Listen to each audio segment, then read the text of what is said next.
नमस्कार साथियों, आप सभी का बहुत बहुत स्वागत है क्वालिटी एजुकेशन के इस प्लेटफॉर्म पर।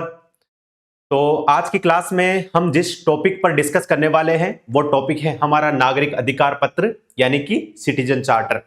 चाहे आप आरएस का सिलेबस देखो, चाहे एसआई का सिलेबस देखो, चाहे फिर आरपीएससी का कोई भी एग्जाम जिसमें पॉलिटी सब्जेक्ट होता है, तो उसमें ये मान के चलो कि ऑलमोस्ट जो जितने भी एग्जाम होते हैं उसमें ये टॉपिक जरूर होता है नागरिक अधिकार पत्र के नाम से, सिटीजन चार्टर के नाम से। और इस क्लास में मैं इस टॉपिक को डिस्कस भी उसी तरीके से करूंगा कि चाहे आप आरएस की तैयारी कर रहे हैं, चाहे एसआई की तैयारी कर रहे हैं, चाहे आरपीएससी के किसी भी एग्जाम की तैयारी कर रहे हैं, ये क्लास आपके हर एक एग्जाम में बहुत यूजफुल रहेगी अगर आपके सिलेबस में ये टॉपिक है नागरिक अधिकार पत्र के नाम से।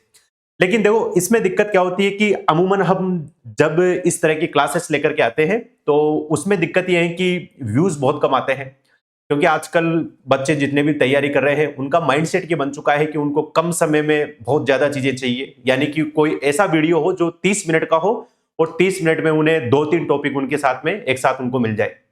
लेकिन आप समझ सकते हो कि आरपीएससी का ट्रेंड भी पूरा बदल चुका है और जो शॉर्टकट हम देखते हैं हर एग्जाम में कि ये इंपॉर्टेंट पढ़ लेते हैं, ये टॉपिक पढ़ लेते हैं, इसमें से ये चीजें ही बोर्ड पूछता है, यही चीजों को पढ़ करके हम जाते हैं, तो वो रणनीति जो है हमारी फेल हो जाती है कई बार और उसकी वजह से हमारा सिलेक्शन रुक जाता है।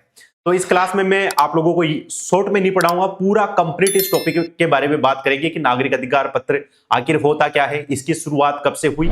साथ ही साथ मैं आपको यह भी बताता हुआ चलूंगा कि इसमें जितने भी जो पॉइंट्स दिए हुए हैं उनसे किस किस तरह के प्रश्न बोर्ड आपसे पूछ सकता है। लेकिन ये सब क्लासेस तभी आ पाएगी जब आप लोगों का प्यार भी रहेगा, यानी इस तरह की जो क्लासेस है जिसमें पूरा कंप्लीट आपको थ्योरी करवाई जाती है, जिसमें आपको पूरा ये बताया जाता है कि कैसे कैसे प्रश्न आरपीएससी पूछ रही है, यानी आपका जो टॉपिक है उसका हर एक पॉइंट जब यहाँ पर डिस्कस किया जाता है तो ये मान के चलो कि इस तरह के जो वीडियोज है उनको आपको थोड़ा सा सराहना भी चाहिए। तो ये डिपेंड करता है कि आप लोगों के कमेंट पर, जितने अच्छे आप लोग कमेंट करेंगे ये मान के चलो कि इसके बाद में जो क्लास होगी वो भी इसी तरीके की होगी जिसमें मैं पूरा यहाँ पर टॉपिक डिस्कस करूंगा। दूसरी बात कि मैं पिछली भी क्लास में मैंने आप लोगों से ये कहा था कि जब भी मैं यहाँ पर टॉपिक पढ़ाता हूँ तो मैं अपने आप को ये मान करके पढ़ाता हूँ कि चाहे यूट्यूब हो चाहे ऐप हो, ये मेरे माइंड में रहता नहीं है कि यूट्यूब की क्लास है या फिर ऐप की क्लास है। मैं तो एक चीज माइंड में रहती है कि ये टॉपिक है और इस टॉपिक को मुझे इस तरीके से बच्चों के सामने डिलीवर करना है ताकि जब वो एग्जाम में जाए तो ये मान के चलो कि जितने भी प्रश्न इस टॉपिक से बन सकते हैं वो प्रश्न उनके सही होने चाहिए। ठीक है, तो मैं आप लोगों के सामने ये रख रहा हूं कि कमेंट बॉक्स के माध्यम से आप लोग बताएंगे भी जरूर कि ये क्लास आपको कैसी लगी, और उसके बाद में अगर कोई अन्य क्लास या किसी और टॉपिक पर भी आपको इस तरह की क्लास चाहिए तो वो टॉपिक भी आप मेंशन कर सकते हैं। मैं कोशिश करूंगा कि आपको उस पर जल्दी क्लास अवेलेबल करवाई जाए। उसके अलावा अगर आप लोग थोड़ा सा और राजस्थान पॉलिटी और इंडियन पॉलिटी, और अगर आप एसआई की तैयारी कर रहे हैं और अपना रिवीजन करना चाहते हैं पूरा, तो ये एसआई का एमसीक्यू बैच अभी चल रहा है जिसमें राजस्थान पॉलिटी भी मैं ही पढ़ा रहा हूं और इंडियन पॉलिटी भी मैं ही पढ़ा रहा हूं। और लगभग ये मान के चलो कि राजस्थान पॉलिटी और इंडियन पॉलिटी ऑलमोस्ट हमने कंप्लीट कर ली है। हाँ, इंडियन पॉलिटी में कुछ क्लासेस अभी बाकी है, वो भी जल्दी आपकी वहां पर कंप्लीट हो जाएगी। ये कोर्स आप परचेज कर सकते हैं, तो वहां पर आप ये कूपन कोड यूज कर लेना GS21, आपको 21% का वहां पर ऑफ मिल जाएगा। ठीक है, उसके अलावा जो कुछ बच्चे थे उनकी डिमांड भी आ रही थी कि सर आरएस की टेस्ट सीरीज कब से शुरू होगी, क्योंकि विज्ञप्ति की न्यूज तो आ ही चुकी है कि जल्दी ही आपको 500 से अधिक पदों पर आरएस की भर्ती मिलने वाली है। तो ये क्वालिटी एजुकेशन का जो ऐप है उस पर टेस्ट सीरीज शुरू हो चुकी है और इसमें भी अगर आप GS21 कूपन कोड यूज करोगे तो आपको कंप्लीट यहाँ पर डिस्काउंट मिल जाएगा। टेस्ट सीरीज कैसी है, प्रश्नों का स्तर कैसा है, तो आपको बताने की जरूरत होनी नहीं चाहिए, क्योंकि क्वालिटी एजुकेशन का तो नाम ही काफी है टेस्ट सीरीज के मामले में। तो ये आपको बताने की जरूरत नहीं है कि कैसे क्या होगा, वो आप सभी को पता है। RS online test series launch हो चुकी है, GS21 कूपन कोड आप यूज करो और उसके बाद में आपको इसकी 21% इसमें ऑफ मिल जाएगा। ठीक है, अब हम हमारे टॉपिक की शुरुआत करते हैं यहां से। देखो, इससे प्रश्न कैसे बनते हैं, एक तो प्रश्न बनता है कि इसके कंसेप्ट को लेकर के, यानी कुछ स्टेटमेंट आपके सामने आएंगे और बोर्ड आपसे ये पूछेगा कि इनमें से किसका संबंध नागरिक अधिकार पत्र से है या फिर नहीं है। दूसरा प्रश्न इसके कुछ फैक्ट्स हैं, वो भी बहुत इंपॉर्टेंट है और उनसे भी पूछा जा सकता है। लेकिन उससे पहले, समझने से पहले आप थोड़ा सा एक कॉन्सेप्ट समझो कि आखिर नागरिक अधिकार पत्र होता क्या है। उसके लिए हमेशा मैं एक एग्जांपल देता हूं क्लास में कि एक सिचुएशन आप लोग एज्यूम करो कि मान लो आपको किसी भी बैंक में अकाउंट खुलवाना है। आप कोई भी XYZ बैंक अपने मन में एज्यूम कर लीजिए। अब जैसे ही आप बैंक में जाते हो तो आपको अकाउंट खुलवाना है या फिर पासबुक चाहिए या फिर किसी भी तरीके से मोबाइल नंबर आपको चेंज करवाने हैं, तो आप बैंक गए। जैसे ही बैंक के गेट पर गए आपको गार्ड वहां पर मिला। अगर आपको जानकारी नहीं है तो आप गार्ड से पूछोगे कि सर मुझे बैंक में खाता खुलवाना है तो मुझे क्या करना चाहिए, तो गार्ड आपसे कहेगा कि आपको अगर अकाउंट खुलवाना है तो पहले आप ये काम करो, अंदर जाओ, अंदर जाकर के पूछो। आपके सामने विंडो नंबर 3 थी, आप वहां पर गए, आपने वहां पर जाकर के कहा कि सर मुझे अकाउंट ओपन करवाना है। विंडो नंबर 3 पर जो कर्मचारी बैठे हुए थे उन्होंने कहा कि ये हमारा काम है नहीं, आप विंडो नंबर 4 पर जाइए, वो आपके अकाउंट से संबंधित जानकारी वहां पर देंगे। आप फिर विंडो नंबर 4 पर गए। अब जैसे ही विंडो नंबर 4 पर गए तो वहां जाते ही आपको पता चला, यानी उन्होंने आपसे ये कहा कि अगर आपको अकाउंट खुलवाना है तो पहले आप फॉर्म भर करके लेकर आइए। आपने फॉर्म भरा, सब कुछ फिल किया, डॉक्यूमेंट्स वगैरह वहां पर लगाए, किसी को भी पूछ करके आप उसको लेकर के गए विंडो नंबर 4 पर। विंडो नंबर 4 वाले ने ये कहा कि नहीं सर, ये हम तो अकाउंट बनाने की यानी अकाउंट की जानकारी दे सकते हैं, अगर अकाउंट ओपन करवाना है आगे की प्रोसेस क्या होगी तो आप विंडो नंबर 3 पर जाइए। जैसे ही आप विंडो नंबर 3 पर गए, 3 वाले ने कह दिया कि सर ये तो लंच का टाइम हो गया है, यानी इस समय तो लंच है, तो आप फिर वहां पर रुक गए। फिर उसके बाद में आप लंच के बाद में गए और उन्होंने कहा कि अब आप विंडो नंबर 1 पर जाइए, वहां जाकर के संबंधित काम होगा। यानी चाहे कोई भी सरकारी कार्यालय है, कोई भी संस्था है, कोई भी ऐसा संगठन है जहां पर आपको कुछ भी कार्य करवाना है तो आपको क्लियर ये पता ही नहीं है कि कौन सी जगह पर कौन सा कार्य होगा, और आपको पता नहीं है, इस वजह से जिस अधिकारी का या कर्मचारी का ये काम है वो अक्सर इसको इग्नोर करते हैं, अक्सर बहानेबाजी वहां पर होती है और अनावश्यक नागरिकों को जो सेवाएं मिलनी चाहिए उसमें देरी होती है। तो इन सब चीजों को देखते हुए मान लो कि एक ऐसा सिस्टम हो, एक ऐसा बाहर नोटिस बोर्ड लगा हुआ हो, या फिर ऐप पर ऐसा सिस्टम हो, वेबसाइट पर कुछ ऐसी जानकारी हो जिसमें सारा लिस्ट आपके सामने हो, वहां पर लिखा हुआ है कि इस बैंक में कौन कौन से काम होंगे, यानी कार्यालय में कौन कौन से काम होंगे और इस काम के लिए आपको किस विंडो पर जाना है, इसके लिए जिम्मेदार अधिकारी कौन है, इसके अलावा ये सर्विस आपको कितने दिनों में मिलेगी, अगर आपको सर्विस नहीं मिलती है क्वालिटी की तो फिर उसके बाद में आपको शिकायत कहां पर करनी है। तो मान लो आपके सामने ये सिस्टम हो और जब आप बाहर ही उसको पढ़ ले और अंदर अगर आप बैंक में जाए और बैंक वाला कहे कि नहीं ये काम तो विंडो नंबर 4 पर होगा, तो आप उसको डायरेक्ट ये कह सकते हो कि ये काम आपका ही है। बाहर नागरिक अधिकार पत्र यानी जो सिटीजन चार्टर यानी जो बोर्ड लगा हुआ है उस पर आपके बारे में ये सब चीजें लिखी हुई है। तो मान लो ऐसा कोई सिस्टम है, तो इसी सिस्टम को देखते हुए नागरिक अधिकार पत्र की क्या हुई थी, शुरुआत हुई थी। यानी सार्वजनिक सेवाओं में एक तो ट्रांसपेरेंसी हो और जो अधिकारी इसके लिए जिम्मेदार है उनकी जवाबदेही तय हो, साथ ही में एक टाइम लिमिट भी हो कि कितने समय में यह सर्विस मिलेगी, एक क्वालिटी भी हो कि सर्विस की क्वालिटी क्या होगी, और एक ये भी सिस्टम हो कि अगर कोई भी अधिकारी कर्मचारी कोई भी कार्यालय आपको सर्विस देने से मना कर दे तो उसकी कंप्लेंट आप कहां कर सकते हो। तो ये सब चीजें अगर किसी भी चीज में शामिल होती हैं तो उसी को देखते हुए इसकी शुरुआत हुई किसकी, नागरिक अधिकार पत्र की। तो अगर आप बेसिक सा समझे कि नागरिक अधिकार पत्र जो है, नागरिक अधिकार वह लिखित घोषणा या फिर दस्तावेज है जिसमें कोई भी विभाग, संगठन या कार्यालय या संस्था ये स्पष्ट करती है कि वो नागरिकों को कौन कौन सी सेवाएं देगी, कितने समय में देगी, किस गुणवत्ता के साथ देगी, और यदि सेवा नहीं मिले तो नागरिक क्या कर सकता है। अगर किसी भी पत्र में इस तरह की बातें होती हैं, इस तरह की जानकारी होती है, तो वो पत्र क्या होता है, नागरिक अधिकार पत्र के रूप में उसको कहा जाता है। तो नागरिक अधिकार पत्र क्या होता है, तो ये एक लिखित दस्तावेज या फिर एक घोषणा है जिसमें कोई भी संस्था, कार्यालय, संगठन या फिर कोई भी जो विभाग है वो ये कहता है कि नागरिकों को मैं कौन कौन सी सेवाएं दे रहा हूं, कितने समय में वो सेवा दी जाएगी, किस गुणवत्ता के साथ दी जाएगी, और अगर ये कार्यालय या फिर ये जो विभाग है अगर ये सेवाएं नहीं दे सकता तो नागरिक इसकी कंप्लेंट कहां कर सकता है। तो ये सब चीजें किसमें शामिल होती है, ये होता है एक नागरिक अधिकार पत्र। नागरिक अधिकार पत्र आपको पता होगा कि ये एक विभाग या फिर जो कार्यालय है उसके बाहर के नोटिस बोर्ड पर भी चिपका हुआ रह सकता है। आजकल डिजिटल हो गया है तो बोर्ड की जो वेबसाइट है उस पर भी मिल सकता है। उसके अलावा अगर उसका कोई मोबाइल एप्लीकेशन है उसका भी मिल सकता है। तो नागरिक अधिकार पत्र वहां पर आप मिलते हैं जहां पर आपको ये पता चलता है कि इससे संबंधित कौन कौन सी सेवाएं वहां पर आपको मिलेगी। ठीक है, अब देखो इसकी शुरुआत कहां से हुई। पहली बात है कि पहला प्रश्न यहां से आता है कि जो नागरिक अधिकार पत्र है इसकी शुरुआत कहां से हुई थी। तो नागरिक अधिकार पत्र की दुनिया भर में शुरुआत जहां से हुई थी वो देश कौन सा है, ब्रिटेन। और ब्रिटेन से हमारे देश में बहुत सारी चीजें आई और ये नागरिक अधिकार पत्र भी वहीं से आया था। 1991 में क्या हुआ कि ब्रिटेन के एक प्रधानमंत्री थे जिनका नाम था जॉन मेजर। जॉन मेजर किस पार्टी से थे, तो ये कंजर्वेटिव पार्टी से थे। तो जॉन मेजर 1991 में ब्रिटेन के प्रधानमंत्री थे, उस समय कंजर्वेटिव सरकार थी और इन्होंने जो सार्वजनिक सेवा है उसमें सुधार करने के लिए, लोक सेवा में क्रांति लाने के लिए सबसे पहले नागरिक चार्टर की क्या दी थी, अवधारणा प्रस्तुत की थी। तो एग्जामिनर आपसे पूछे कि नागरिक अधिकार पत्र की शुरुआत कहां से हुई थी, तो नागरिक अधिकार पत्र की दुनिया भर में शुरुआत हुई, जहां से हुई वो देश कौन सा था, ब्रिटेन। अगर आपसे पूछे कि नागरिक अधिकार पत्र किसके दिमाग की उपज है, तो जॉन मेजर जो है इसके दिमाग की उपज क्या है, नागरिक अधिकार पत्र। और इसके संबंध में इन्होंने अपने नागरिकों को अधिकार दिए थे सार्वजनिक सेवा के लिए, तो इसके संबंध में इन्होंने एक श्वेत पत्र जारी किया था और उस श्वेत पत्र के माध्यम से ही नागरिकों को क्या मिले, वहां पर अधिकार मिले। और ये नागरिक अधिकार पत्र की शुरुआत कहां से मानी जाती है, ये मानी जाती है ब्रिटेन से। और ये किसके दिमाग की उपज है, जॉन मेजर के दिमाग की उपज है। फिर उसके बाद में अगर आप थोड़ा सा आगे बढ़े तो 1992 के आसपास इसी जॉन मेजर की सरकार ने, देखो जॉन मेजर कब तक प्रधानमंत्री रहे, तो 1990 से लेकर के 1997 तक ये क्या रहे, ब्रिटेन के प्रधानमंत्री थे, यानी इनका कार्यकाल था। 1992 में क्या हुआ कि इनकी जो सरकार थी उन्होंने नागरिक 1990 में जो ब्रिटिश सरकार थी, यानी जो जॉन मेजर की सरकार थी, कंजर्वेटिव सरकार, उन्होंने एक चार्टर मार्क पुरस्कार योजना शुरू की, यानी चार्टर मार्क स्कीम की शुरुआत की गई।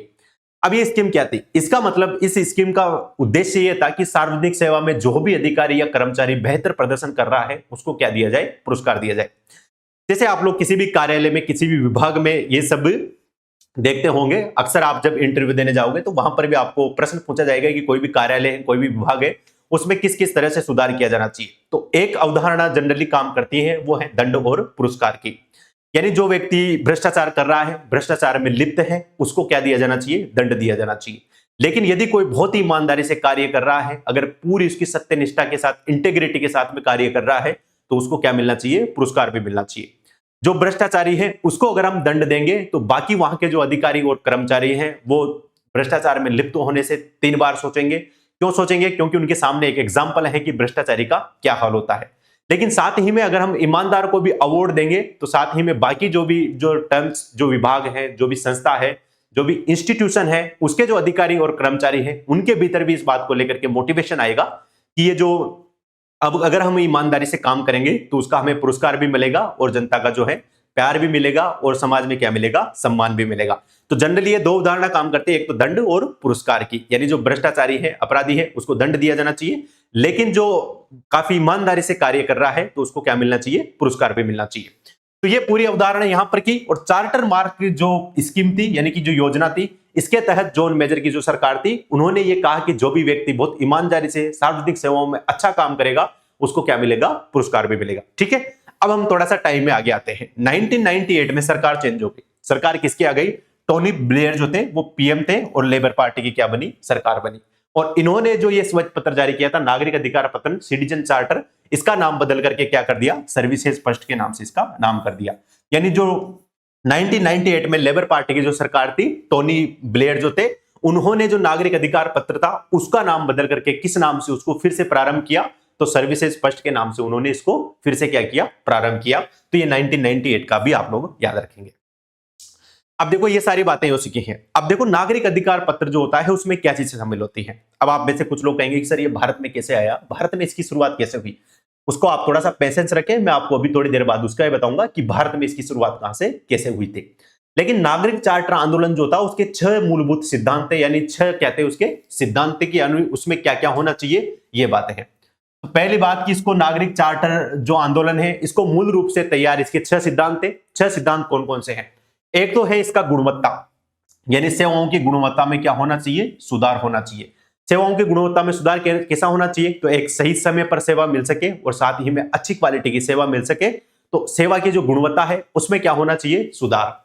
उसके अलावा विकल्प, विकल्प का मतलब है कि जहां तक संभव हो नागरिकों को विकल्प उपलब्ध करवाया जाए।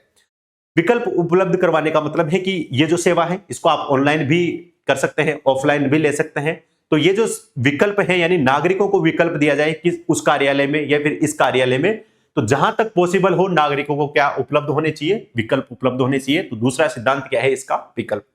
तीसरा ये मानक, मानक का मतलब है कि ये जो विभाग है, कार्यालय है, ये अपने स्टैंडर्ड सेट करे, यानी मानक तय करे कि कौन कौन सी सेवाएं किस किस क्वालिटी के साथ में दी जाएगी, साथ ही में वो कितने समय में दी जाएगी। और अगर ये मानकों का पालन नहीं करते हैं तो इनकी शिकायत कहां पर की जानी चाहिए, यानी उसके खिलाफ कैसे कार्रवाई की जानी चाहिए। तो ये भी बात यहां पर होनी चाहिए। इसका मतलब तीसरा पॉइंट क्या है, इसका मानक। चौथा है मूल्य। मूल्य किसका, जो टैक्स पेयर है, यानी जो करदाता है, उसके धन का क्या होना चाहिए, सही यूज होना चाहिए। यानी टैक्स पेयर यानी जो भी टैक्स पे करते हैं वो सरकार को पैसे देते हैं और इस भाव से देते हैं कि सरकार इसका क्या करेगी, सही यूज करेगी। तो टैक्स पेयर के जो पैसे हैं उनका सही यूज हो सके, तो विभाग या कार्यालय संगठन कोई भी ऐसा है जिसमें कोई अनावश्यक प्रक्रिया चल रही है, तो उस अनावश्यक प्रक्रिया में अगर अनावश्यक धन खर्च कर रहा है तो उसको भी रोका जाना चाहिए। यानी जो टैक्स पेयर है उसके धन की सही क्या होनी चाहिए, वैल्यू होनी चाहिए। एक है जवाबदेही तय करना। जवाबदेही किसकी तय करना, तो एक तो संबंधित व्यक्ति, उसके लिए जो जिम्मेदार अधिकारी कर्मचारी हैं, जो व्यक्ति हैं, उसकी भी जवाबदेही तय करना, और साथ ही में जो संगठन है उसकी भी जवाबदेही तय करना। तो आरपीएससी आपको स्टेटमेंट के माध्यम से यह भी पूछ सकती है कि इसमें केवल व्यक्ति की जवाबदेही तय की जाती है, तो व्यक्ति और संगठन दोनों की जवाबदेही तय की जा सकती है। अब ये सारी बातें हो गई, लेकिन ये सारी बातें भी कोई काम की नहीं है अगर इसमें सारी चीजों में ट्रांसपेरेंसी नहीं हो, यानी पारदर्शिता ना हो। तो इसमें एक मूल सिद्धांत क्या है इसका, पारदर्शिता, यानी कि ट्रांसपेरेंसी भी होनी चाहिए। ट्रांसपेरेंसी कैसे होनी चाहिए, तो नियम जो है उनमें पारदर्शिता होनी चाहिए, प्रक्रियाओं में, योजनाएं और जो भी शिकायतें हैं उन सारे मामलों में क्या होनी चाहिए, पारदर्शिता होनी चाहिए। तो अगर आपसे पूछे कि नागरिक चार्टर जो आंदोलन है उसके मूल रूप से तैयार 6 सिद्धांत कौन कौन से हैं, तो एक तो है गुणवत्ता, एक है विकल्प, एक है मानक, एक है मूल्य, एक जवाबदेही और एक कौन है, पारदर्शिता। तो ये 6 सिद्धांत आप लोग याद रखेंगे। अगर एग्जाम में इससे संबंधित प्रश्न आता है तो ये मान के चलो कि आपके वहां पर गलत नहीं होना चाहिए। तो नागरिक चार्टर आंदोलन शुरुआत कहां से हुई, ब्रिटेन से हुई। जॉन मेजर के दिमाग की क्या है, उपज है। 1992 में जो है वो मार्क पुरस्कार स्कीम जो है उन्होंने शुरू की थी। 1998 में सर्विसेज फर्स्ट के नाम से इसको फिर से शुरू किया गया, और मूलभूत सिद्धांत कितने इसमें 6 हैं, गुणवत्ता, विकल्प, मानक, मूल्य, जवाबदेही और पारदर्शिता के नाम से। ठीक है, तो मैं उम्मीद करूंगा कि यहां तक आप लोग समझ गए होंगे कि नागरिक अधिकार पत्र यानी जो सिटीजन चार्टर है उसके बारे में क्या क्या है। ठीक है, अब हम अगले तरफ बढ़ते हैं हमारी। ठीक है, लेकिन उससे पहले अगर आप एसआई की तैयारी कर रहे हैं तो एसआई के जीके जीएस वाला जो पेपर है और हिंदी वाला पेपर है, इसकी भी टेस्ट सीरीज चल रही है क्वालिटी एजुकेशन पर, और आप ये GS21 कूपन कोड यूज कर लेना, आपको इसमें डिस्काउंट मिल जाएगा। दोनों की मिलाकर के पेपर फर्स्ट और पेपर सेकंड दोनों की आप ले सकते हो। अगर आप अलग अलग लेना चाहते हो कि मैं हिंदी के अलग लेना चाहता हूं, जीके जीएस के अलग लेना चाहता हूं, तो यहां पर GS21 कूपन कोड यूज कर लेना आप, 21% आपको इसमें यहां पर ऑफ मिल जाएगा। ठीक है, चलो अब देखते हैं कि ये भारत में कैसे लागू हुई, क्योंकि ये विचार तो ब्रिटेन में उपजा, उसके बाद में ब्रिटेन से भारत ने ये मान के चलो कि आयात किया। यानी नागरिक अधिकार पत्र की अवधारणा हमने कहां से ली, ब्रिटेन से ली। देखो 24 मई 1997 में, इससे पहले अगर आप लोग देखें तो 1996 में क्या हुआ था कि मुख्य सचिव जो थे भारत के, उनकी एक सम्मेलन हुआ था, और उस मुख्य सचिवों के सम्मेलन में इस जो प्रशासनिक जो जवाबदेही है यानी जो उत्तरदायित्व है इस पर बात हुई थी। और उसके बाद में 24 मई 1997 को प्रधानमंत्री की अध्यक्षता में जो मुख्यमंत्री थे उनका सम्मेलन हुआ।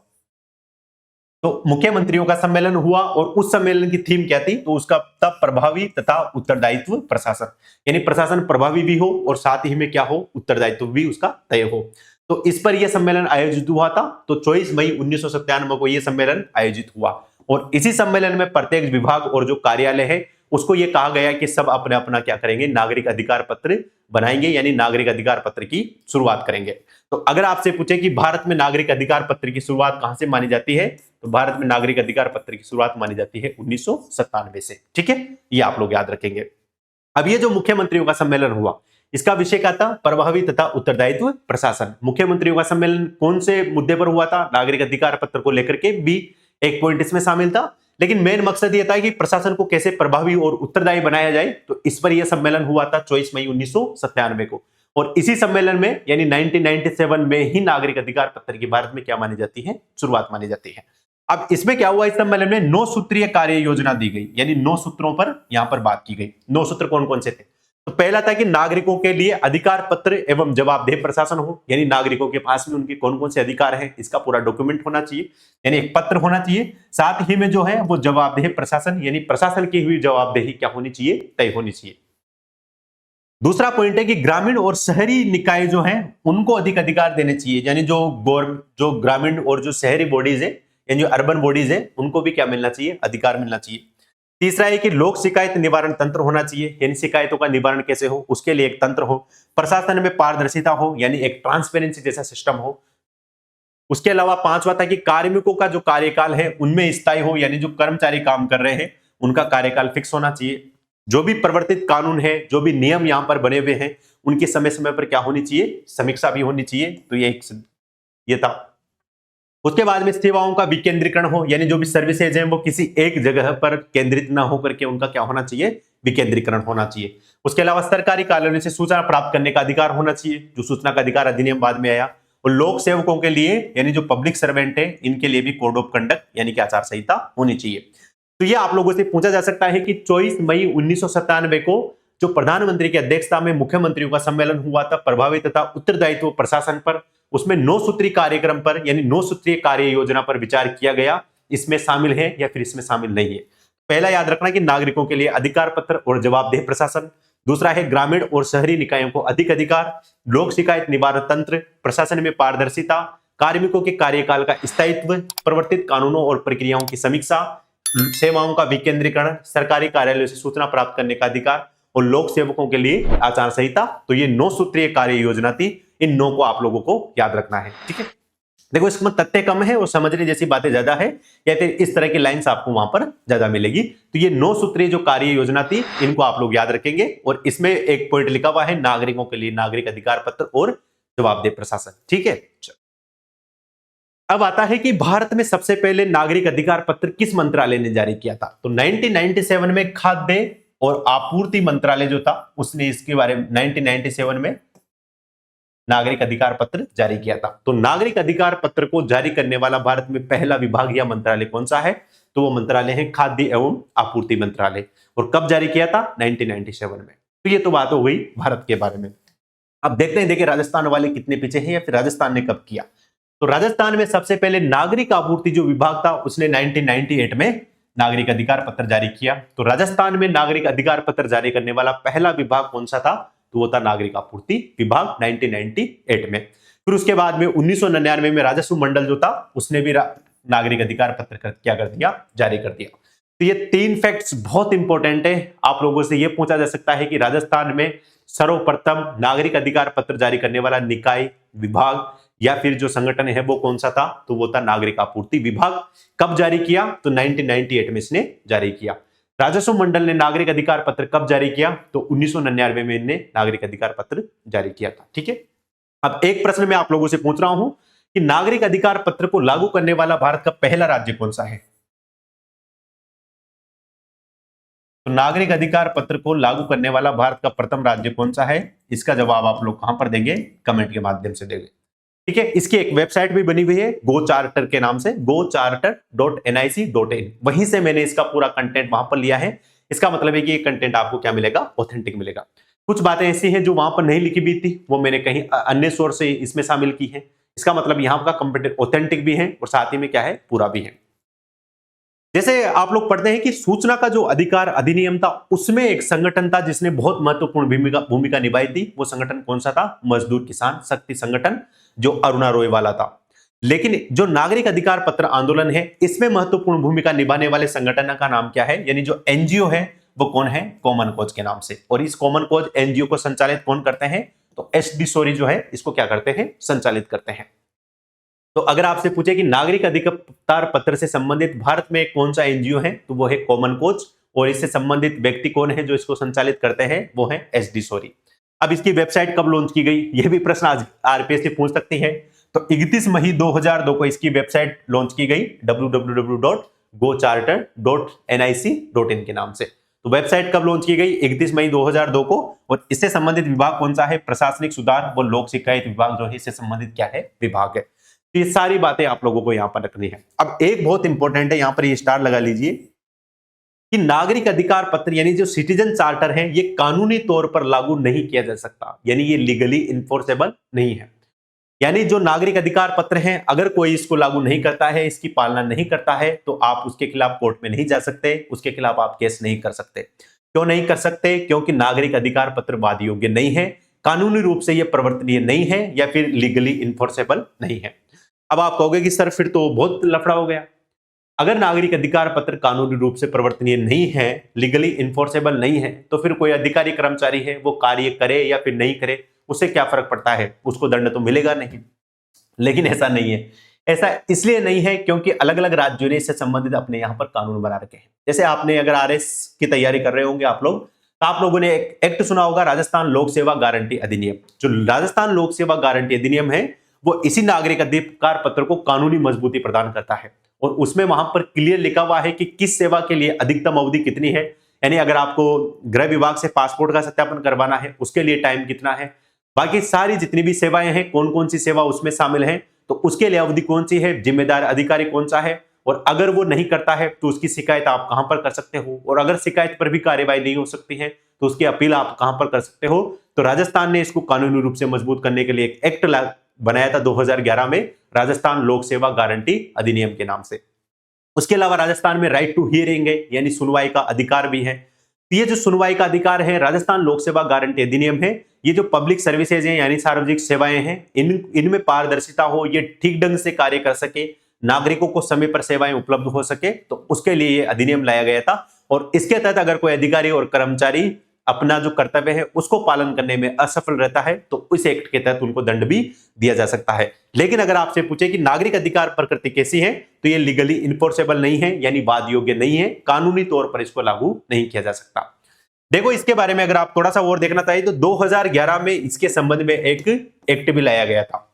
एक्ट क्या लाया गया था, सॉरी बिल लाया गया था, विधेयक, यानी 2011 में नागरिक अधिकार पत्र को कानूनी दर्जा देने के लिए एक बिल लाया गया था 2011 में, लेकिन वो विधेयक कभी पारित ही नहीं हो पाया। तो वर्तमान में भी इसका स्टेटस क्या है, तो ये लीगली इन्फोर्सेबल नहीं है, लेकिन 2011 में इसको लेकर के एक विधेयक लाया गया था। तो ये हो गई भारत में स्थिति की बात हो गई, ठीक है।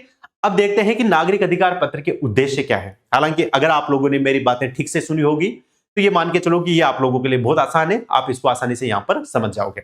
नागरिक अधिकार पत्र का पहला उद्देश्य है कि नागरिकों को सेवाओं की जानकारी देना। पहली बात है कि नागरिकों को सर्विसेज की जानकारी तो होनी चाहिए ना, कि कौन सी सर्विस कौन से विभाग में मिलेगी, कौन सी सेवा कौन सा विभाग देगा, कौन सा कार्यालय देगा, कौन सा संगठन देगा।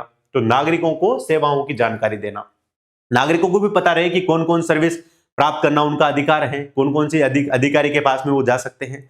तो सेवाओं की जानकारी देना एक इसका उद्देश्य है। दूसरा है पारदर्शिता सुनिश्चित करना, यानी ट्रांसपेरेंसी सुनिश्चित करना। पहले ही ट्रांसपेरेंसी है कि कौन सा अधिकारी कौन सा काम करेगा, कौन सा कार्यालय कौन सी सेवाएं देगा और किस गुणवत्ता के साथ में देगा, और इस कौन कौन से नियम बने हुए हैं, कौन कौन सी प्रक्रियाएं हैं इसके संबंध में, शिकायत निवारण तंत्र क्या है, उसके बारे में अगर जानकारी पहले से मिलेगी, यानी अगर सिस्टम में ट्रांसपेरेंसी रहेगी तो वो ट्रांसपेरेंसी को सुनिश्चित करना भी इसका अधिकार है नागरिक अधिकार पत्र का।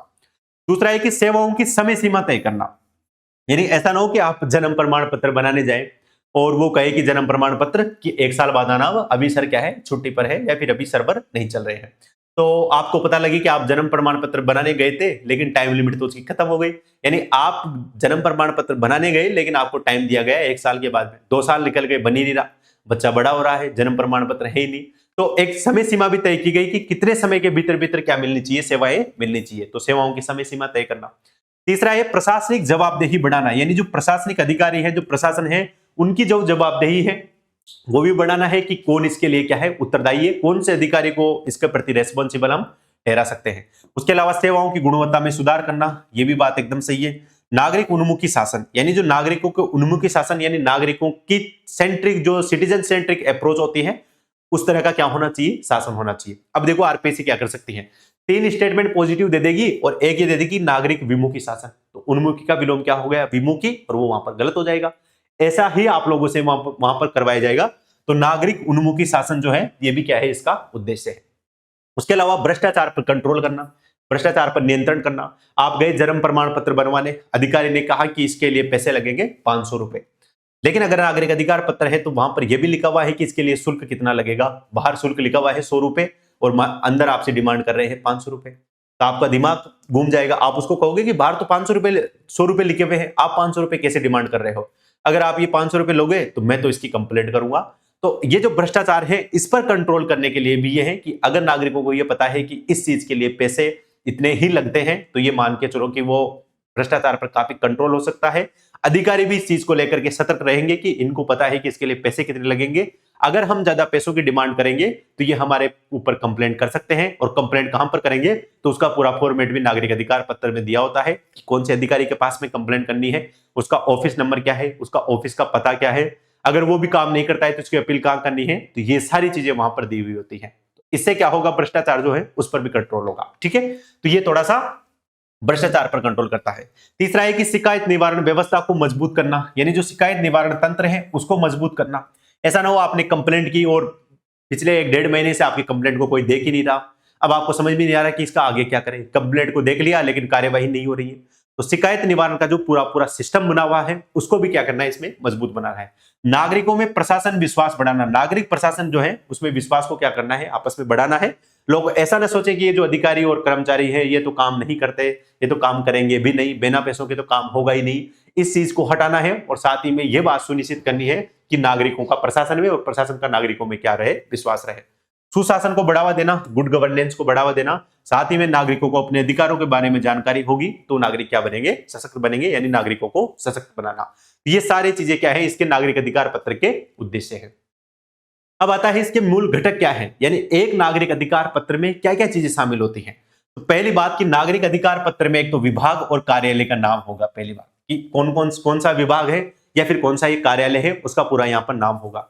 दूसरा होगा उसका विजन क्या है, उसका दृष्टिकोण क्या है और उसका मिशन क्या है, यानी उसका विजन क्या है, नागरिकों को कौन कौन सी सेवाएं देना, उसका मूल उद्देश्य क्या है, उसका दृष्टिकोण क्या है, उसका मिशन क्या है, ये सब चीजें होगी। साथ ही में यह भी होगा कि वो कौन कौन सी सेवाएं देगा, यानी जन्म प्रमाण पत्र भी बना सकते हो, मृत्यु प्रमाण पत्र भी बनवा सकते हो, उसके अलावा आप ये भी करवा सकते हो, ये कार्य भी करवा सकते हो, ये कार्य भी करवा सकते हो। यानी विभाग या फिर कार्यालय कौन कौन सी सेवाएं देगा उसका पूरा विवरण वहां पर रहेगा कि कौन कौन सी सेवाएं दी जाएगी, तो सेवाओं की सूची वहां पर रहेगी। तीसरा, इस सेवाओं के लिए पात्रता क्या है, यानी आप अगर उस सेवा को प्राप्त करना चाहते हैं तो आपके पास में एलिजिबिलिटी क्या होनी चाहिए, आपकी उम्र क्या होनी चाहिए, आपके पास में कौन कौन से डॉक्यूमेंट्स होने चाहिए, कौन सी प्रक्रिया आपको फॉलो करनी है, तो पात्रता भी होनी चाहिए, वहां पर लिखी हुई है। सेवाओं की समय सीमा, भाई सेवा जो है, जो सर्विस ये ऑफर की जा रही है इस विभाग के द्वारा, तो ये विभाग कितने समय में उसकी पूर्ति करेगा, यानी सेवाएं कितने समय में उपलब्ध करवाएगा, तो एक जो टाइम लिमिट है वो भी यहां पर है। सेवा प्राप्त करने की प्रक्रिया भी होनी चाहिए कि आप ये सर्विस अगर विभाग ऑफर कर रहा है तो इसको नागरिक कैसे प्राप्त करेगा, इसकी पूरी प्रक्रिया क्या है, तो वो प्रक्रिया भी इसमें शामिल होती है नागरिक अधिकार पत्र में। आवश्यक दस्तावेजों की सूची कि कौन कौन से दस्तावेजों की यहाँ पर जरूरत पड़ती है, उसकी सूची भी होती है। निर्धारित शुल्क, यानी कि फीस कितनी चाहिए, ऐसा ना हो कि फीस तो 100 रुपए लिखी हुई है, अंदर जाकर के डिमांड हो रही है 500 रुपए की, तो निर्धारित क्या होनी चाहिए, शुल्क भी होनी चाहिए। जिम्मेदार अधिकारी और कर्मचारी, इनका भी वितरण होना चाहिए, यानी इसमें लिए जिम्मेदारी अधिकारी कौन सा है, इस काम को करने के लिए किस अधिकारी की जिम्मेदारी है, किस कर्मचारी की जिम्मेदारी है, ताकि जब आप वहां जाएं तो आपको ऐसा नहीं कि विंडो नंबर 3 पर जो अधिकारी है वो आपका काम करेगा, विंडो नंबर 2 पर जो अधिकारी है वो आपको काम करेगा। आपको पता है कि ये अधिकारी की जिम्मेदारी इस काम को लेकर है, तो काम तो इसको ही क्या करना पड़ेगा। ठीक है, तो ये हो गया। तीसरा है संपर्क विवरण, यानी उस अधिकारी से संपर्क कैसे किया, यानी ऑफिस का पता वगैरह सारा। शिकायत निवारण तंत्र तक पहुंच बनाने का मार्ग, यानी आप जो शिकायत निवारण तंत्र है उस पर कैसे पहुंच बना सकते हैं, यानी कहां पर आप कंप्लेंट कर सकते हैं, कहां पर आप जो है उसके खिलाफ शिकायत कर सकते हैं। शिकायत निवारण की समय सीमा, शिकायत को कितने समय में निवारित किया जाएगा, यानी मान लो आपने कंप्लेंट की, अब उस कंप्लेंट का निस्तारण कितने समय में होगा, तो उसकी समय सीमा भी यहां होनी चाहिए। अपील प्राधिकारी का विवरण, अगर आप संतुष्ट नहीं है तो आप अपील कहां पर कर सकते हो, तो उसका भी विवरण। नागरिकों के कौन कौन से अधिकार हैं और साथ ही में नागरिकों के कर्तव्य हैं। देखो ये याद रखना, इसमें नागरिकों के कर्तव्य भी शामिल होते हैं, तो नागरिकों से भी अपेक्षा की गई है, नागरिकों के भी कर्तव्य इसमें शामिल होते हैं। इसके जो घटक है उसमें नागरिकों के कर्तव्य भी शामिल किए गए हैं कि एक जिम्मेदार नागरिक के क्या क्या होते हैं, कर्तव्य होते हैं। तो सारे घटक आप लोग याद रखेंगे। पहली बात, विभाग का नाम होना चाहिए, साथ ही में कौन कौन सी उसका विजन क्या है, मिशन क्या है, वो कौन कौन सी सेवाएं दे रहा है, उस सेवाओं के लिए पात्रता क्या है, उसके बाद में उसको प्राप्त करने की प्रक्रिया क्या है, उसके लिए शुल्क क्या है, अगर सेवा प्राप्त नहीं हो रही तो उसके लिए जिम्मेदार अधिकारी और कर्मचारी कौन है, उसकी शिकायत कहां करनी है, शिकायत पर काम नहीं हो रहा तो उसकी अपील कहां पर करनी है। तो मान लो किसी भी विभाग या कार्यालय के बाहर ये सब चीजें लिखी हुई हो और कोई भी व्यक्ति उसको पढ़ ले तो उसको सारा समझ में आ जाएगा कि कौन सा अधिकारी इस काम करने के लिए जिम्मेदार है और कौन सा अधिकारी के खिलाफ कहां पर क्या करनी है, शिकायत करनी है। तो ये सब चीजें इसमें शामिल होती हैं, तो ये भी आप लोग यहां पर याद रखेंगे। अब आता है इसके सिद्धांत क्या है, तो पहला तो है ट्रांसपेरेंसी, बिल्कुल सही बात है। अकाउंटेबिलिटी, यानी जवाबदेही तय होनी चाहिए। टाइमलाइन, यानी टाइम लिमिट भी कर दी गई। क्वालिटी ऑफ सर्विस, गुणवत्ता। नागरिक केंद्रता, सिटीजन सेंट्रिक अप्रोच, और उसके बाद में शिकायत निवारण तंत्र, उसको उस तक पहुंच कैसे बनाई जा सकते हैं, तो उसके बारे में इसके मूलभूत सिद्धांतों में वो शामिल होता है। अब देखो क्या है कि जब जो ये नागरिक अधिकार पत्र लागू किया गया था वो 1997 में, तो उसके बाद में एक द्वितीय प्रशासनिक सुधार आयोग बना था, आपको पता होगा 2005 में। 2005 में द्वितीय जो प्रशासनिक सुधार आयोग था उसकी अध्यक्षता कौन कर रहे थे, वीरप्पा मोइली अध्यक्षता कर रहे थे, और उसकी सचिव कौन थी, विनीता राय। इस द्वितीय प्रशासनिक सुधार आयोग जो था, इसकी 12वीं जो रिपोर्ट थी, इसका संबंध किससे है, इसकी 12वीं रिपोर्ट का संबंध नागरिक अधिकार पत्र से ही है। तो अगर आपसे पूछे कि नागरिक अधिकार पत्र का संबंध द्वितीय प्रशासनिक सुधार आयोग की किस रिपोर्ट से है, तो वह है 12वीं रिपोर्ट से। तो ये जो नागरिक अधिकार पत्र है, इसके संबंध में ये जो सेकंड एआरसी है, इसने ये सिफारिश की थी। और कौन कौन सी सिफारिश की थी? पहला इसने सिफारिश की कि नागरिक अधिकार पत्र को जब भी आप तैयार करो तो साथ ही में नागरिकों और जो स्टाफ है उससे परामर्श लेना चाहिए। तो नागरिकों से भी आप सजेशन लो, साथ ही में उस ऑफिस के भीतर मानो कोई भी कार्यालय है उसका जो स्टाफ है, अगर वहां पर नागरिक अधिकार पत्र तैयार किया जा रहा है तो उसके स्टाफ का भी परामर्श लेना चाहिए। यानी नागरिक और जो स्टाफ है उनकी भागीदारी भी होनी चाहिए किसमें? नागरिक अधिकार पत्र को तैयार करने में। ये सिफारिश किसने की थी? द्वितीय प्रशासनिक सुधार आयोग ने, यानी जो सेकंड एडमिनिस्ट्रेटिव रिफॉर्म जो कमीशन बना था, यानी सेकंड एआरसी जिसको कहते हैं, उसमें चार्टर का व्यापक प्रचार प्रसार होना चाहिए। यानी ऐसा ना हो कि चार्टर बना दिया, नागरिकों को समझ में नहीं आ रहा है कि ये क्या है। और अधिकांश स्थिति हालत ये है कि नागरिकों को पता ही नहीं है कि नागरिक चार्टर क्या है, ये सिटीजन चार्टर यानी नागरिक अधिकार पत्र क्या है, इसको कैसे काम में लेना है। तो इसका प्रचार भी हो, यानी विभाग खुद प्रचार करे इसका कि इसको कैसे आप काम में ले सकते हो, ये किस लिए यहाँ पर लगा हुआ है। तीसरा है चार्टर में स्पष्टता हो कि कैसे उपचार होगा, साथ ही में दंड और मुआवजा कैसे मिलेगा, ये सब चीजें चार्टर में शामिल होनी चाहिए। यानी एक जो चार्टर है वो क्या होना चाहिए? स्पष्ट भी होना चाहिए। ये सिफारिश कौन कर रहा है? द्वितीय प्रशासनिक सुधार आयोग जो है उसने अपनी ये सिफारिशों में की थी। साथ ही में आंतरिक पुनर्गठन, यानी जो आंतरिक जो विभाग के अंदर की जो कार्य प्रणाली है वो ठीक ढंग से काम कर सके तो उसके लिए आंतरिक पुनर्गठन। उसके बाद में अनुरूप दृष्टिकोण, यानी जिस तरह की समस्या है उसी तरह का क्या होना चाहिए? नागरिक अधिकार पत्र होना चाहिए। दृष्टिकोण यानी विजन भी उसी के अनुरूप होना चाहिए। स्पष्ट प्रतिबद्धताएं हैं, यानी कौन कौन सी कमिटमेंट है विभाग की वो वहां पर क्या होनी चाहिए? क्लियर होनी चाहिए। तो प्रतिबद्धता स्पष्ट होनी चाहिए। और साथ ही में जो शिकायत निवारण तंत्र है वो भी क्या होना चाहिए? अच्छा होना चाहिए। तो ये सारी सिफारिशें किसने की थी? जो सेकंड एआरसी जो थे उसने अपनी रिपोर्ट में ये सारी बातें कही थी कि एक नागरिक अधिकार पत्र के संबंध में उसने कौन कौन सी सिफारिशें की। तो पहला है कि जब भी तैयार करे तो नागरिक और स्टाफ से भी परामर्श ले, चार्टर का व्यापक रूप से प्रचार प्रसार करे, चार्टर में स्पष्टता हो उपचार के बारे में, दंड के बारे में, मुआवजा है उसके बारे में।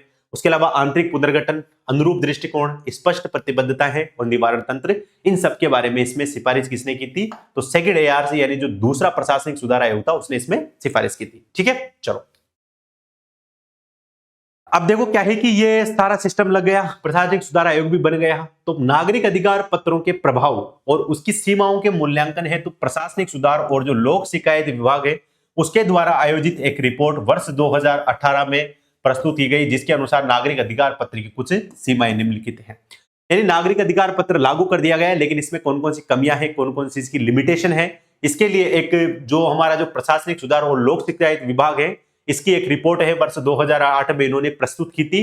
और उसमें इन्होंने बताया कि नागरिक अधिकार पत्र को लागू करने में कौन कौन सी बाधाएं आ रही हैं या फिर इसकी लिमिटेशन क्या है। अब इसकी लिमिटेशन भी आप लोग याद रखेंगे।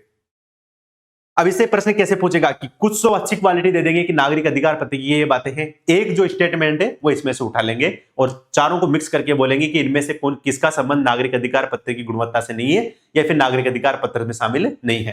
तो आप बताएंगे कि ये जो है नागरिक अधिकार पत्र की क्या है? लिमिटेशन है। या फिर 4 लिमिटेशन आपके सामने होगी और उसमें से एक लिमिटेशन को हटा देंगे और उसकी जगह अच्छी बात वहां पर शामिल कर देंगे और आप कहेंगे कि निम्न में से कौन सी नागरिक अधिकार पत्र की सीमाएं नहीं है, तो फिर जो शामिल की गई है उसको आपको वहां पर टिक करना है। तो इसके लिए आपको उसके प्रमुख घटक वो भी पता होने चाहिए, उसके उद्देश्य वो भी पता होने चाहिए, उसकी जो अच्छी बातें हैं वो भी पता होनी चाहिए। साथ ही में नागरिक अधिकार पत्र की क्या क्या लिमिटेशन है वो भी हमें क्या होनी चाहिए, यहां पर पता होनी चाहिए। तो लिमिटेशन क्या है? तो अभी तक कई मंत्रालय और विभाग और सरकारी संस्थाओं के द्वारा नागरिक अधिकार पत्रों को अंगीकृत नहीं किया गया है। यानी इसको लागू 1997 में कर दिया था, लेकिन उसके बावजूद भी कई सारे मंत्रालय, विभाग, सरकारी संस्थाएं ऐसी है जिन्होंने नागरिक अधिकार पत्रों को अंगीकृत यानी स्वीकार नहीं किया है। तो जब स्वीकार ही नहीं किया है तो एक लिमिटेशन है, यानी जिस भाव से नागरिक अधिकार पत्र को लागू किया गया था वो भाव हमारा पूरा नहीं हो पाया। उसमें लिमिटेशन क्या रही है कि एक मंत्रालय और विभाग, सरकारी संस्थाएं जो हैं वो ही उसको क्या स्वीकार नहीं करना चाह रही। तीसरा है कि कुछ मामलों में नागरिक अधिकार पत्र मात्र एक बार किया जाने वाला कार्य बन गया है, जो कि क्या है? जड़त्व हो गया है। जबकि आपको बताइए कि नागरिक अधिकार पत्र के साथ में क्या है कि एक स्थिर प्रक्रिया नहीं होनी चाहिए, ये गतिशील प्रक्रिया है, यानी ये सतत प्रक्रिया है, लगातार इसमें क्या होना चाहिए? संशोधन होते रहना चाहिए। लेकिन कई सारे विभाग जो थे उन्होंने एक बार बना दिया और उसके बाद में उन्होंने किसी भी तरह का इस पर ध्यान नहीं दिया, जबकि ये क्या होनी चाहिए? एक सतत प्रक्रिया होनी चाहिए, यानी लगातार परिस्थितियों के हिसाब से उनमें क्या होना चाहिए था? संशोधन होना चाहिए था। तो ये दूसरी भी नागरिक अधिकार पत्र की क्या है? लिमिट है। फिर उसके बाद में कई संगठनों के द्वारा नागरिक अधिकार पत्रों को लागू करने में न के बराबर रुचि दर्शाई गई, यानी कई सारे संगठन ऐसे हैं जिन्होंने नागरिक अधिकार पत्र को लागू करने में कोई इंटरेस्ट नहीं लिया। अब इंटरेस्ट कैसे लेंगे? क्योंकि इससे तो उनका ही पर्दाफाश हो रहा है। लेकिन जो ईमानदारी से काम कर रहे हैं, जो संगठन बेहतर प्रदर्शन कर रहा है, जो नागरिकों को सर्विस अवेलेबल करवाना चाहता है अच्छे से, तो वो तो इसका महत्व जानता है कि नागरिक जागरूक होंगे तो चीजें बहुत बेहतर तरीके से काम करेगी। लेकिन कोई भी विभाग, कोई भी कार्यालय जो है उसमें इस तरह की चीजें, अच्छी चीजें नहीं हो रही है, तो उसको इस चीज से डर लगेगा कि अगर ये चीजें सामने आ गई तो फिर हमारी तो जिम्मेदारी तय हो जाएगी, जवाबदेही तय हो जाएगी, जनता को जवाब देना पड़ेगा, जनता को अपने अधिकारों के बारे में पता लग जाएगा। तो इस वजह से कई सारे संगठन जो है वो इसमें रुचि नहीं दर्शा रहे। कई मामलों में नागरिक अधिकार पत्र, उत्तरदायित्व एवं समीक्षा तंत्र का अभाव देखा गया है। यानी कई मामलों में नागरिक अधिकार पत्र में न तो उत्तरदायित्व है, यानी जो जिम्मेदारी है, अकाउंटेबिलिटी है, और न ही वहां पर उसका समीक्षा तंत्र है, यानी जो लागू किया गया उसकी बाद में समीक्षा भी तो करनी है ना कि ये सही तरीके से काम कर रहा है, नहीं कर रहा है, जिस उद्देश्य के साथ में इसको लागू किया गया था वो उद्देश्य सफल हुआ नहीं हुआ, तो उसको एक समीक्षा करने का जो तंत्र होना चाहिए उसका भी अभाव है। तो ये भी एक लिमिटेशन है। नागरिक अधिकार पत्रों में प्रभावी निष्पादन के लिए भागीदारी पूर्ण तंत्र का अभाव है, ये भी बात यहां पर इसकी लिमिटेशन है। और कई मामलों में ऐसा देखा गया है कि जो स्टैंडर्ड यानी जो मानक है और जो प्रतिबद्धताएं हैं उनके संबंध में जो परिष्करण है उसका क्या है, अभाव है। तो ये भी क्या है, इसकी लिमिटेशन है। तो हमने नागरिक अधिकार पत्र का सारा देख लिया कि इसकी शुरुआत कहां से हुई, इसके उद्देश्य क्या क्या है, मूल सिद्धांत जो है वो कौन कौन से हैं, इसके घटक कौन कौन से हैं, इसकी लिमिटेशन कौन सी है, जो सेकंड एआरसी जो थी उसने इसके संबंध में सलाह यानी जो सिफारिश है वो कौन कौन सी की थी। तो यहां आकर ये मान के चलो कि हमारा नागरिक अधिकार पत्र जो टॉपिक है वो यहां पर फ्री हो जाता है। अब पहली बात है कि इतना मुश्किल टॉपिक है नहीं, दूसरी बात कि इसमें कंटेंट भी उतना ज्यादा है नहीं। लेकिन एक बात जो सबसे ज्यादा आपको याद रखनी है कि इसके कंसेप्ट को लेकर के, अगर आप इसका कंसेप्ट समझ गए और वहां पर पेपर में जिस तरह की शब्दावली है उसको अगर आप लोगों ने समझ लिया, आपको अगर समझ में हिंदी में नहीं आ रहा तो आप इंग्लिश में भी थोड़ा सा कंफर्टेबल रहिए कि अगर हिंदी में कोई चीज समझ में नहीं आ रही तो कहां पर पढ़ेंगे आप, उसको इंग्लिश में पढ़ लेंगे। तो अगर आपको वहां पर चीजें समझ में आ रही है तो मान के चलो कि आपका यहां पर प्रश्न गलत नहीं होगा, और ये जो नागरिक अधिकार पत्र है इसमें से आपका अच्छा खासा स्कोर वहां पर हो जाएगा, यानी जो भी प्रश्न आएंगे वो यहां पर सही हो जाएंगे। ठीक है, तो ये मान के चलो कि इसमें हमने नागरिक अधिकार पत्र पूरा जो है वो कंप्लीट डिस्कस कर लिया। अब मैं ये आप पे छोड़ रहा हूं कि आप लोग मुझे सजेस्ट करोगे कि कौन कौन सी जो है वो अगली क्लास होनी चाहिए। मैंने देखा है कि पिछली क्लास में कई सारे जो स्टूडेंट्स थे उन्होंने ये डिमांड की थी कि सर मैराथन क्लास होनी चाहिए। आप तो एक काम करो, 10 घंटे की एक क्लास ले लो और उस 10 घंटे की क्लास में पूरा इसके बारे में बता देना, पूरी पॉलिटी रिवाइज करवा देना। लेकिन आप एक चीज सोचो प्रैक्टिकली, जो बच्चा कम से कम 100 से 150 घंटे की क्लास देख रहा है उसको वो क्लास देखेगा और उसके बाद में आप 15 से 20 घंटे की चीज के बारे में सोच रहे हो तो कैसे काम चलेगा। तो अभी अगर आपके पास में एग्जाम में टाइम है तो फिर आप शॉर्टकट की तरफ क्यों जा रहे हो। अभी तो आपको फोकस करना चाहिए कि कोई भी ऐसा टॉपिक है अगर मैंने वो नहीं पढ़ा है उसको वो डिटेल में पढ़ना है। नो डाउट कि मैराथन क्लासेस बहुत यूजफुल भी होती है, लेकिन ये यूजफुल आपके लिए तभी रहेगी जब आप पहले से इसके थोड़ा सा प्रिपेयर रहोगे, थोड़ी सी चीजें आपने खुद पढ़ रखी होगी, और फिर एग्जाम के जो 1 से 1.5 महीना रहता है उस फेज में अगर आप लोग इनको देखोगे अच्छे से, यानी मैराथन क्लासेस का लाभ लोगे, लगातार टेस्ट जो है वो प्रैक्टिस करते रहोगे, तो ये मान के चलो कि मैराथन क्लासेस उसी के लिए सबसे ज्यादा यूजफुल रहती है। लेकिन जिन्होंने कभी भी नहीं पढ़ा, टॉपिक ही उन्होंने नहीं समझा, वो सिर्फ मैराथन क्लास के भरोसे बैठे हैं, तो मैं इनको क्लियर कर देना चाहता हूं कि आरपीएससी के एग्जाम में ये सब चीजें काम में नहीं आने वाली है। ठीक है, तो अगर आपके कोई भी टॉपिक है जिस पर आप चाहते हैं कि यहाँ पर उसके संबंध में क्लास हो और ये क्लास आप लोगों को कैसी लगी, तो इसके संबंध में आप लोग कमेंट करके जरूर बताएं। आप सभी लोगों का बहुत बहुत धन्यवाद। Thank you.